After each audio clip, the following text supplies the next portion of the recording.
Today on Stamp TV, I'm going to show you a fun little card that any friend would love to receive. This card idea features the new Petals and Wings Stamp TV kit. The frame on this card really accentuates the focal image. Let me show you the tools and products you're going to need to make this card. First, you're going to need some stamps. And like I said, I'm using some of the stamps from the new Petals and Wings kit. And this is the frame stamp, the one that has the damask pattern on it. Then I'm also going to use the two little birds sitting on the branch. Then I have a greeting from the kit that says, "For you, my friend." Now I'm going to need some ink, and the inks that I'm going to use are the Distress ink in Fired Brick, and I'm also going to use the Memento ink in Tuxedo Black. To add some color to the project, I'm going to use some Copic markers, and the colors I have are Carmine, which is R37. I have Golden Yellow, which is Y17. R05, that's Salmon Red. And YG13, which is Chartreuse. Then I have two Spellbinders dies, and this one is from the Label 16 die set, and this is one of the Classic Circles dies. And if you don't have a Classic Circles die, you can also use a circle cutter or a circle punch. I have some adhesive and some cardstock, and the cardstock I'm using is the Gina Designs Pure Luxury 80-pound layering weight, and some of the cranberry cardstock that comes in the kit. And then I have a piece of the pattern paper from the Petals and Wings pattern paper pack. That also comes in the kit. I'm also going to use a Stamp-A-Majig, some 1/4-inch pop dots, and some Cutter Bee scissors. So to begin, I'm going to start off by inking up the frame stamp. Now I have this frame stamp on a huge acrylic block. You don't have to use an acrylic block this big if you don't have one. You can use the storage board, the little binder sheet that came in the Stamp TV kit. You got two of those. You can use one of those by just sticking the stamp on there. It'll stick tight to the binder sheet, and then you can go ahead and ink it up from there. Well, I'm going to ink this up using the Fired Brick Distress ink. And I really like to ink up these bigger stamps while they're laying on their back for two reasons.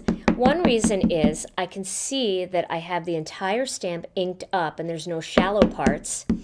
Plus, when I lay the paper on top, I can evenly get an impression just by lightly rubbing over the cardstock rather than having to force the stamp down onto the paper to get a good impression. And I'll show you what I mean.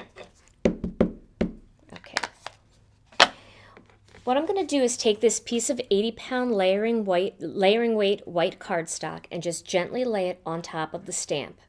Then I'm going to hold it into place lightly with one hand, and I'm going to rub lightly with the other hand.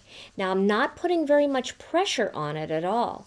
I'm just actually making sure that the paper makes contact with the stamp, and I know I'll get a nice even impression with no double stamping or blurring. And I know that I won't have any shallow areas because I've rubbed over the entire surface of the stamp using this paper.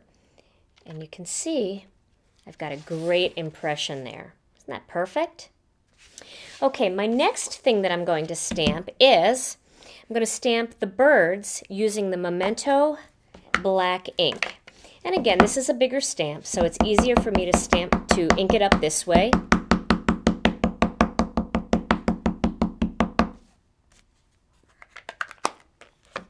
And I'm going to stamp that just somewhere on here, probably closer to the edge, because I'm actually going to cut this image out using those Cutter Bee scissors. So there is my little birds. Now next, I do have one more stamp that I didn't mention. It is the Tall Flowers from the Stamp TV kit, Petals and Wings. And I'm just going to use part of this stamp, just the top part. So that is hanging off the block a little bit, but that's okay because as long as I get, most of it inked up, it'll be fine. But I'm going to stamp this one after I cut out this frame, and I'll show you why in just a second. To cut out the frame, I'm going to use the Cuttlebug, and I'm going to start with my A plate, And then my B plate.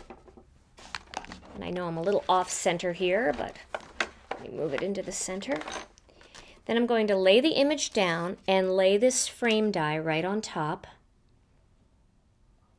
And make sure it's all lined up. Like that. And then I'm going to use the C plate on top of that.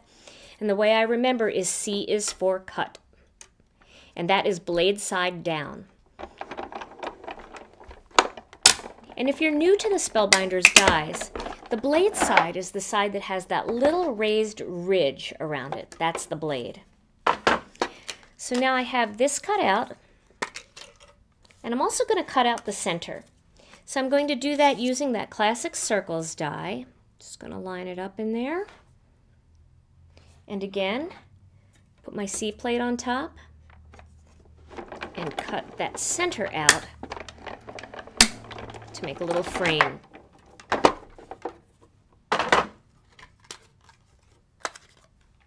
And there is my little frame that I'm going to use for my card. Now, the reason why I wanted to do that first before I stamped the flower stamp is because I want to make sure that the flowers don't go past the frame. So I'm going to stamp my flowers right on this piece of pattern paper, and my frame is going to be just about there in my card project. So that's going to help me see where I have to stamp. So I'm going to ink up this flower stamp, and you can see you don't need very much of it. And I'm going to stamp my first flowers. Let me move that up a little bit. Right about, let's see here, right about here. And then my next flowers, I'm going to come up just a little bit higher. Those are going to go up just about there, like that. And then one last image to stamp, and that's the greeting. And I want to get that nice and straight, so I'm going to use the Stamp-A-Majig. I'm going to start by creating the imaging sheet. I'm going to do that by taking the tool and slipping that imaging sheet right into that right angle on the left-hand side. And then I'm going to ink up this stamp. And I'm going to line it up. I'm going to stamp it right in the that right angle of the tool, like that. Now, I'm going to put it onto my piece of pattern paper here, so I get it nice and straight there, and replace the tool. And I'm going to stamp it again.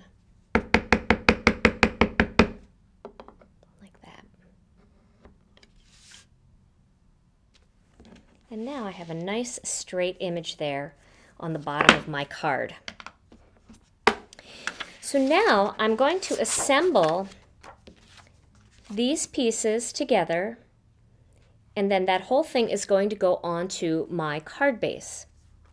But before I do that, I'm going to color in these flowers, and I'm going to start with that lighter red, the salmon red. I'm going to color the flowers salmon red first. And I did a little bit of experimenting here because I wanted to get a color that was very close to the cranberry cardstock. And the darker color, the carmine, is just a little bit too purple. So if I lay down this salmon red first and then lay the carmine on top of it, I get just the perfect color.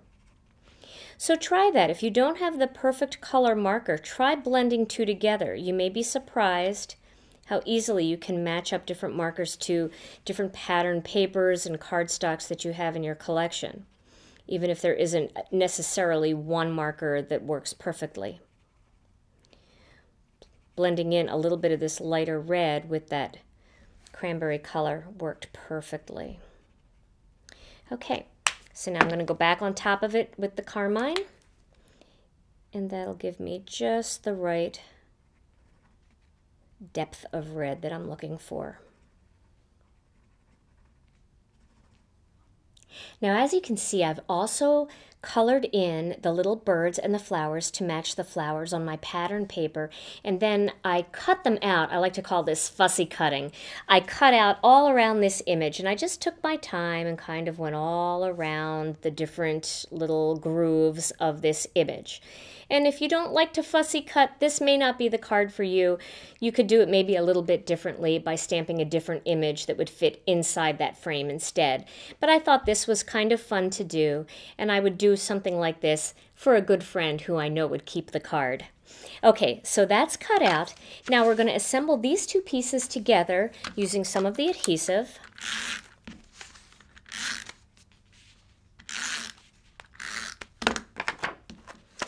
And that will line up right onto this piece of cranberry cardstock. There we go. Okay. Now I need a card base, and I'm using the Gina K Designs 120-pound white cardstock for my card base. And I'm going to grab my score buddy here and score that at 5.5 inches. Now, if you've ever used our thicker cardstock, you do have to score it a few times to get a nice deep groove, and then fold it, and then take the tool and run it across the folded card, and that really gives you a nice crisp line with no cracking at all. And we're going to apply this whole panel right on top of that card base.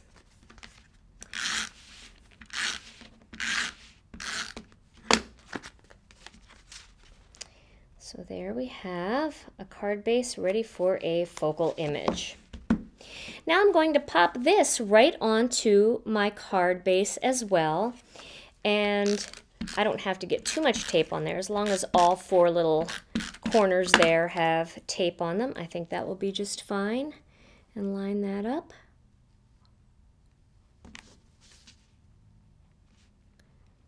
There we go. And now to add my little focal image, I'm going to use some of the 1/4 inch pop dots. And what I'm going to do is flip this over, and I'm going to strategically place a few of these pop dots, one on each bird, one on the bottom flower, one on the top flower, and one over here on this section. So I'm going to use 5 pop dots.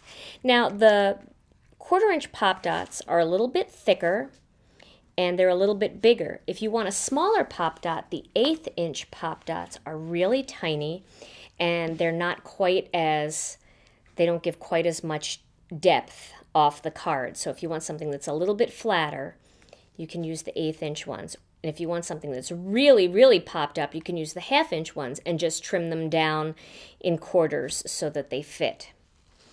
And now my final step here is to just lay this right across the frame, like that. And there I have my pretty little springtime card with my little birds sitting on a branch and that pretty frame behind them. Instead of a stamped image, try using a photograph behind the frame and create a pretty little piece of home decor that can proudly sit on any desk.